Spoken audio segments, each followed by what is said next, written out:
This is a really thoughtful question I got in response to a video I made where I explained why I don't recommend baby walkers to families.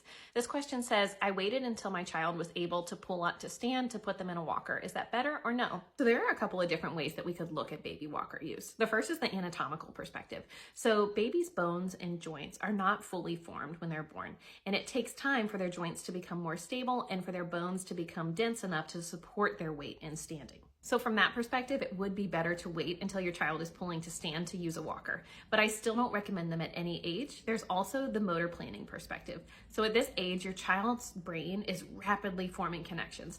When we place them in a baby walker, the baby walker promotes a development of an abnormal gait. So they're leaning forward against the walker, which means they're not engaging their abs, and most often pushing off of the floor with their toes.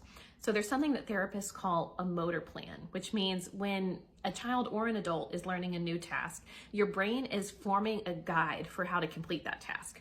So when we put a child in a baby walker around the age that they're learning how to walk, their brain is storing a motor plan that the way to walk is to lean your body forward and to push off of the floor with your toes, which can contribute to a pervasive problem of toe walking.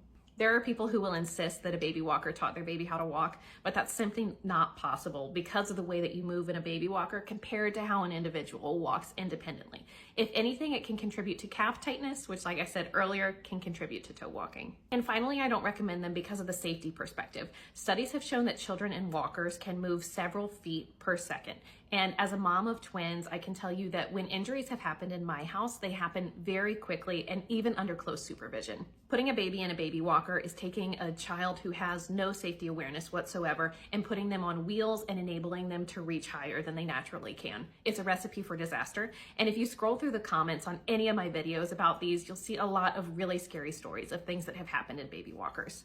There are also people who hold the perspective that baby walkers are safe if the child is closely supervised. But as a mother myself, I know that there will always be a second where I turn my back and things can happen very quickly. When we put a child in a baby walker, we're enabling them to move a lot faster and reach a lot higher in that 1 second where you're blinking, sneezing, grabbing a drink of water. So for that reason, if you're looking for a way to safely contain your baby for a short period of time, I will always recommend a stationary activity table over a baby walker.